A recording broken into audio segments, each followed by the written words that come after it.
Saturn moving into Aries for a Sagittarius Rising. Let's unpack it. So for you, honey, it's entering the 5th house. This is a fun house. It's a Leo house, so it has to do with like your creativity, your sexuality, so dating, children, literally all of the fun things in life. But you know, Aries naturally is a sign that's very bold, meaning this is not an area where you're shy. You know what you want, you know who you are, you go get it, right? In your creativity, you're very bold with what you make. Now, Saturn is a planet that brings structure. It's a planet that builds. It's a planet that moves slow and steady. It moves on purpose. And it honestly creates blocks. So there's like walls that come up that you almost can't overcome. So it forces you to change. Saturn is known for bringing lessons and bringing karma. I'm not saying this in a negative way. I will explain. Now, there's also Neptune that has been hanging out in Aries for a couple weeks, month or so. But Saturn and Neptune cross paths a little bit in this area around May of last year. So you've already gotten a taste of it, right? Now, Neptune is the opposite of Saturn. It's all about like illusions and dreaming bigger and spirituality and the rose-colored glasses of like life is so beautiful. So Neptune in this house brings this dreamy quality to dating. It's super fun and exciting and you connect deeper and your creativity is like at 1,000. Neptune in the 5th house, chef's kiss, because it literally brings this quality of like whatever you write, whatever you create, whatever you paint, you just feel more inspired, more connected. It like transcends where you are now. However, Saturn builds, Neptune dissolves. So there's going to be a lot of illusions around like dating, for example, that the glasses are going to fall off and dating is going to get more serious. We're done playing around and sleeping around, having all this fun. We're going to kind of get it to a place where we're like, what do I actually want? Who do I want to settle down with? So it kind of brings a little bit more groundedness to your dating. You're going to find that you become more selective. You don't tolerate everybody. Even your creativity is going to get more structured. So instead of like daydreaming and having all of these ideas, you might get on a schedule where you start creating more consistently.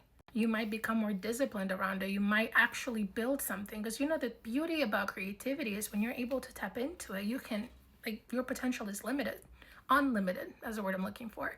But when you throw structure and discipline into it, you could become an artist. You could become successful on social media. Whatever you're creating can actually grow some roots, and that's what you need. So you may commit to your passion or like really take it seriously. Like, are you creating for fun or are you creating for legacy? Is there a purpose behind what you're making, right? It's also the house of children. So you might find that there's a little bit, you know, you might get pregnant, you may have babies if you're married, I hope, but if not, you may just start a family. And if not, you might have some lessons around children and like maybe you really wanted them and life is making it really hard to force you to confront the illusions around it because sometimes we want something, but the undertone of why we want it is not aligned. And again, I know that's a tough subject, so I say that lightly.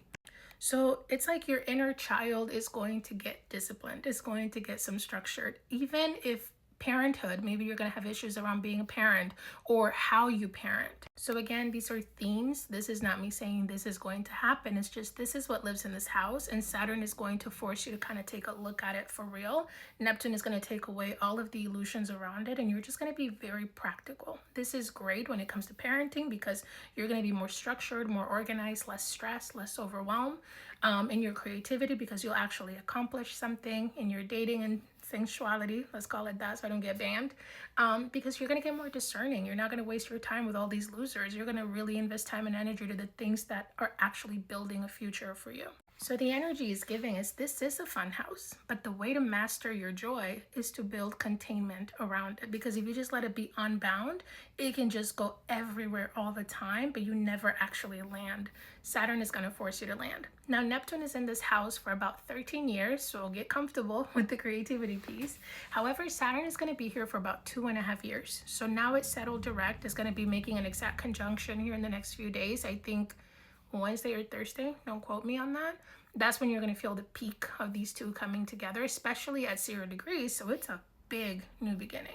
So whatever inspiration you're having, whatever you're feeling called to create or commit to, maybe it's just committing to doing something every day, right? Or changing something about this area of your life, right? Lean in. Because you have the support of Saturn to build it to last. You have the ability to really commit to something that's actually going to make you happy. Like imagine if you could hold joy and build a container around it. That is what this opportunity is bringing your way. Now, again, I know how it sounds, but Let's dissolve these fake relationships and get into real love. Like, real love is just going to deepen. It's going to feel amazing. You're just going to expand in it. But if it's not, it's going to fall away. Just let it.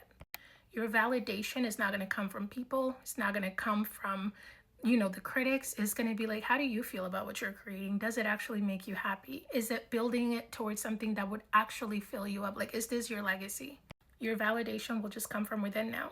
Your art, your creativity is going to become medicine for your soul, because when you spend time doing something that you love, something that fills your soul, it literally heals you from within.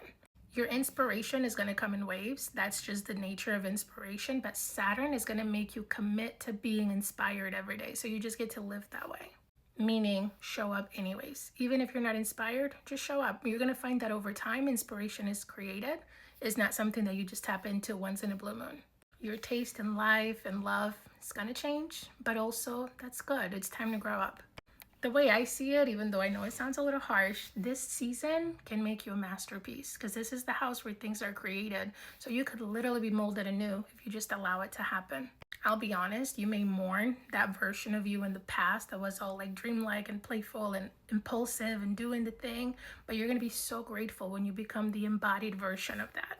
The person who stuck it out, who committed to their art, who really went in on love with their babies, at home, with their sexuality, in life in general. That is where you refine the masterpiece, and that's the season that you're in.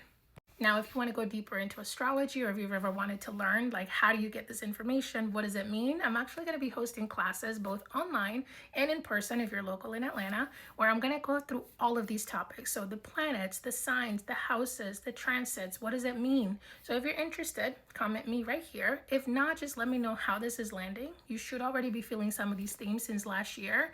But let me know. Is this something you're experiencing? Is it something that's coming up in your life right now? I'd love to see how astrology really shows up in real life, because I know you're already feeling it. I'm just giving you the code so you learn to work with it instead of going against it. I hope this helped you, my love. Bye.